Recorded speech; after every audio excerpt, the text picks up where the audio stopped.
Good morning, friends. It's Julie, and today I'm going to talk to you about this economic downturn and reselling. I have heard a lot of people say their sales are down because people aren't buying as much, and I sell online mostly on eBay, and I have two antique booths in an antique mall. I have seen my sales go down, although I managed to bring them back up to where I want them to be, and this is how I've done it. All right, now let's get to the antique vintage booths or vendor booths, however you want to call them, which is a bit complicated because I have a wide variety of items that I sell. I have a lot of postcards and ephemera, kitchenware, jewelry, boutique kind of things, and just a little everything basically. And because that is one of the key things, is that you need to have a little bit of everything. Although what you have should be good stuff. So, I'm not saying you need to have one of every kind of category, but you want to have a wide variety so people can choose. For instance, if I only sold postcards in my booth, I probably wouldn't survive because my last What Sold video at the antique booth was, I think it was like $70 some in postcards, and that is not enough to survive on. So I need the other things to build me up. Okay, another thing that I've been doing is not sourcing as much, and that goes along with what I'm doing with my death pile. And I think I can expand a little bit more on reasons why not to have a death pile, and that's a future video coming through percolating.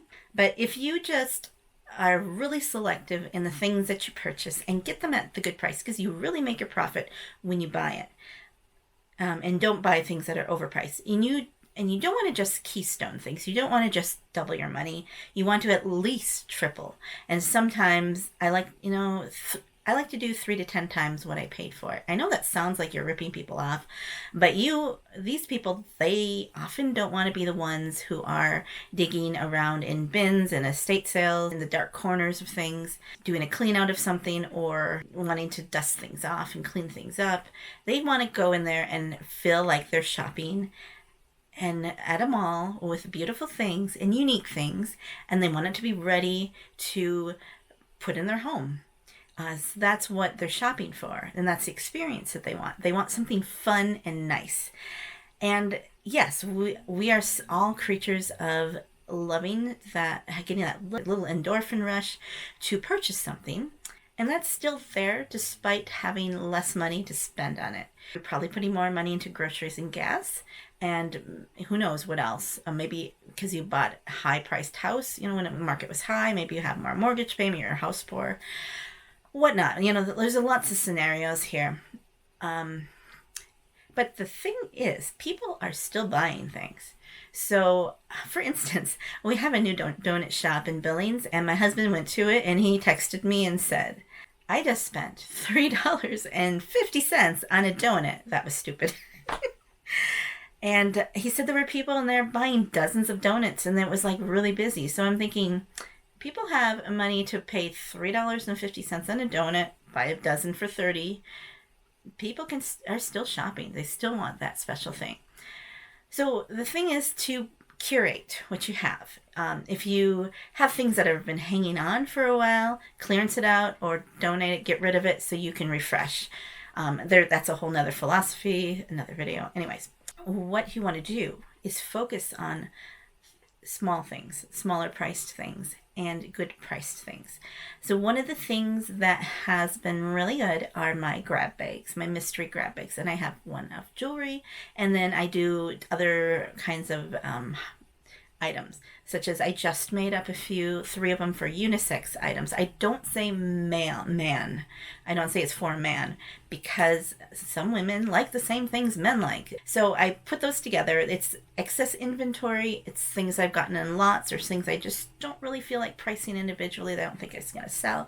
Put them all together, and they have been selling really well.